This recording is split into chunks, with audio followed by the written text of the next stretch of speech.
What's going on, guys? Welcome to the final episode of my D&D story, my D&D campaign, I should say. Where we last left off, Nora was reborn, brought a Tarrasque to life, a void Tarrasque, after a comet landed, causing quite a bit of people to die. But the group was just getting ready to head to the final fight with Lucian, Vinola, Ava, the Gunslingers, and that's pretty much it. And Sylvanus, who ran the airship.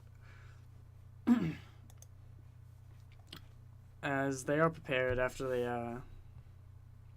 gathered supplies, did anything they needed to do, said their goodbyes. Facebook. Shut up. They received a blessing from Soreth, who gave those who were able to, or kind of had a god, some wings, being Caspian, some void wings, Atheon, some platinum wings, and Aldrax's raven wings. They then were teleported to the place of the final fight, being a familiar place for only Kriv, as they appeared at the kind of the edge of the world that Stormwind kind of stood in front of.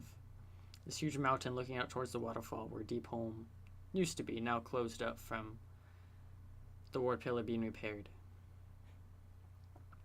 As they returned near the front of the gate, they heard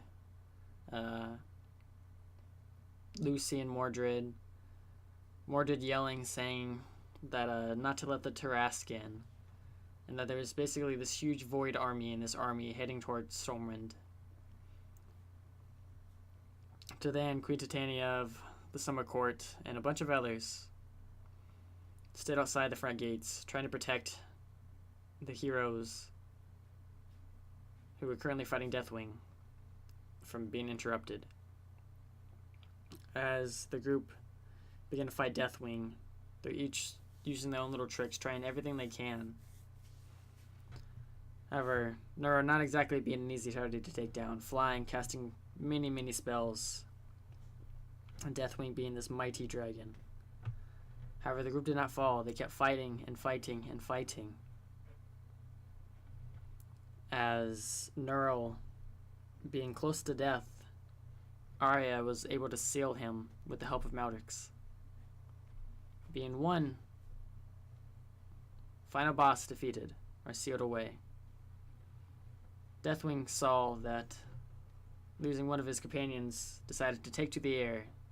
The group decided to hop on this airship. Fighting him on this airship, Deathwing grew more furious, using some more spells to try to aid him in this fight. However, the group's still too strong, with their new clerics being Tordek, Vinola, and anyone else who can heal. The group continued to fight and fight until Deathwing decided to try to plane shift away. Successfully plane shifting away, Sylvanus had an interesting trick up her sleeve, causing the airship to travel with Deathwing. Now they all teleported to the Summer Court, the Feywild, where the shield was destroyed, being Queen Titania left. Deathwing bit half of the airship, swallowing Sylvanus and causing the airship to begin to fall down, with Jenna the Gunslinger and many others on board.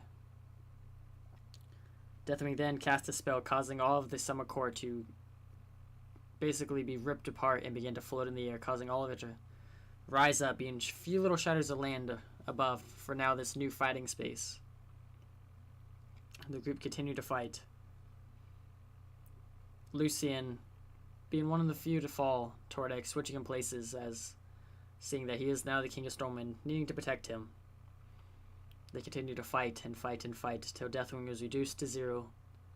So he began to fall. Garen, the last Dragon Slayer, threw the spear into him, causing Deathwing to fall for good, now putting an end to Deathwing.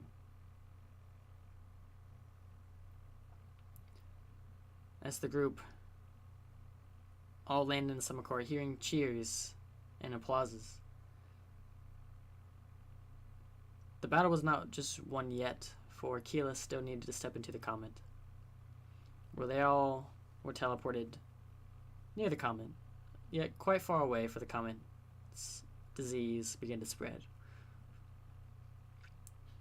They watched and said their goodbyes as Keela slowly made her way inside the comet, watching the comet spring back to life, causing all of the void to go away, including the ones inside Kriv. Kata, the spy mistress, Madrik's lover, who seemingly contacted this disease and was defeated, was brought back to life. Same with Adeline, the woman who Kriv had an interest for. As the group, all realizing this was it, Pellar's light has been restored, all the monsters are back to sleeping, diseases, food, and everything will continue to grow how the world used to be. The top is finally at peace. The only thing left to do is rebuild. That's what the group decided to do. As they all kind of wondered, what's next? They had, hold on.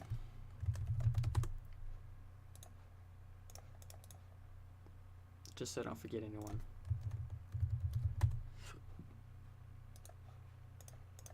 Aldrax, seeing that the Trask is defeated outside the front gates, wanted one of the teeth. As he kind of went and began to pull it out, Teresa, the Lady of Ironforge, the one who made him his Dragon Slayer weapon, kind of went over and assisted him. And Aldrax mentioned that he wanted a Trask weapon. Teresa said, I can do that, but we might be spending a lot of time together. Aldrax, taking a fine interest in her words there, decided to go with her and spend a lot of time with her. However, before,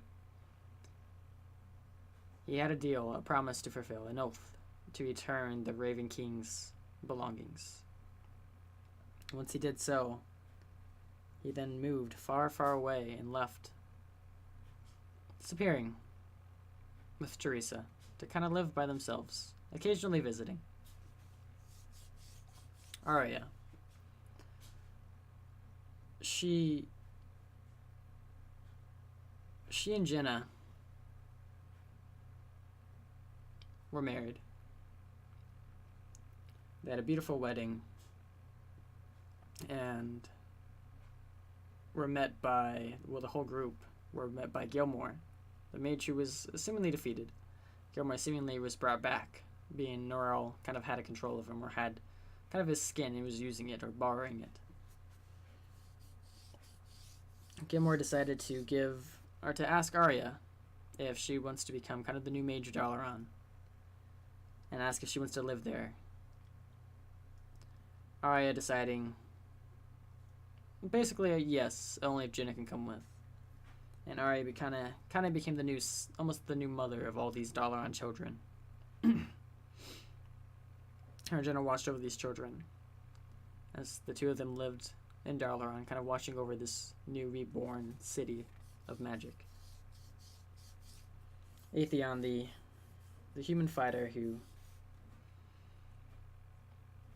was kind of just didn't have a whole lot of purpose in the story. However, his bravery and his kind of main goal for the end of this story is unlike a lot of others. For Atheon being just a normal guard, became Lucien's right-hand man, but eventually decided that he needed to leave and go searching for the sword that Shadow had that was able to obliterate souls and tear them apart. Not knowing where this sword would be, for Shadow had access to the void, able to send it across multiple dimensions, he continued to look and look and look, and Atheon disappeared. Seemingly no one knows where he disappeared, but his heroic task has and will not be remembered.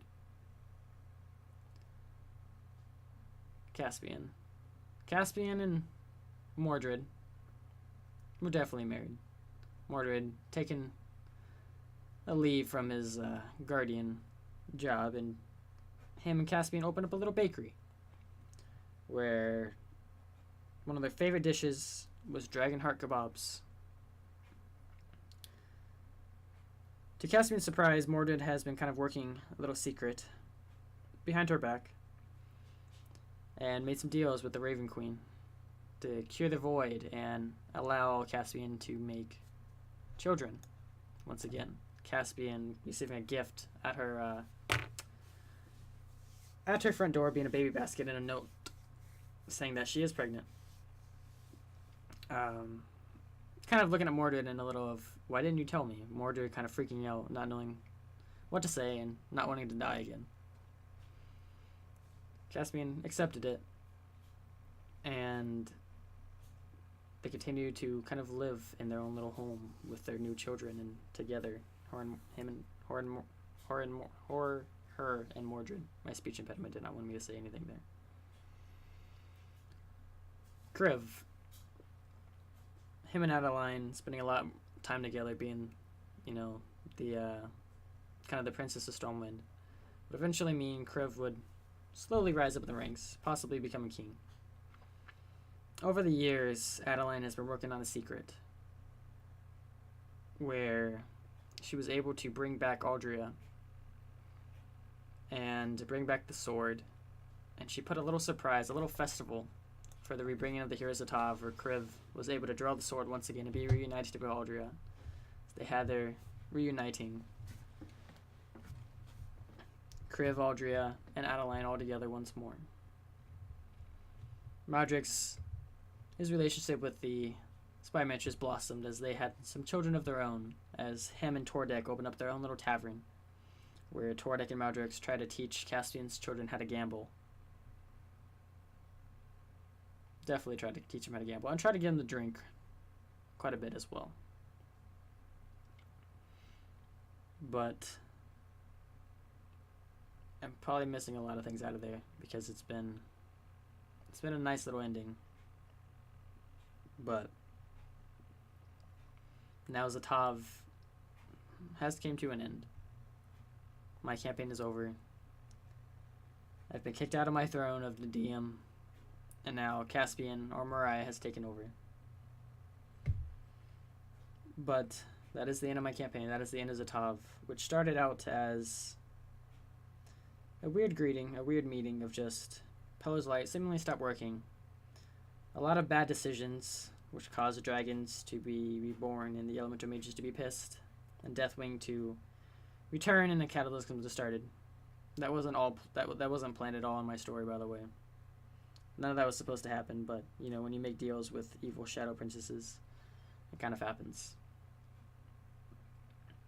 Anyhow, the group did manage to come back, losing only Vash, but Vash never forgotten, for he did do quite a bit. And won the hearts of many. Believe it or not, his daughter still always loving him. His fiancée, Kadia, never forgetting him. And now, Atheon continuing to look for the sword, hoping to put an end to it once and for all. To finally end Shadow for good, and hopefully put the souls at rest, even though they are obliterated. Zatav coming to an end. Pillars Light once now. Wow, I screwed that sentence up. Pillars Light restoring, floating back around Zatav, causing peace and the monsters asleep. The group said their goodbyes, but never stopped seeing each other throughout their own little different ways, for they kind of all stayed close by besides Aldrex, but always visited. But that was the end of Zatav, the defeating of Deathwing, defeating of Neural. And everyone said their goodbyes to the campaign.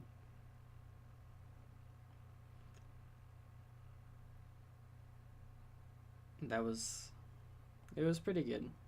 It was definitely, I liked it. I think everyone seemed to like it too. Now, starting Mariah's story.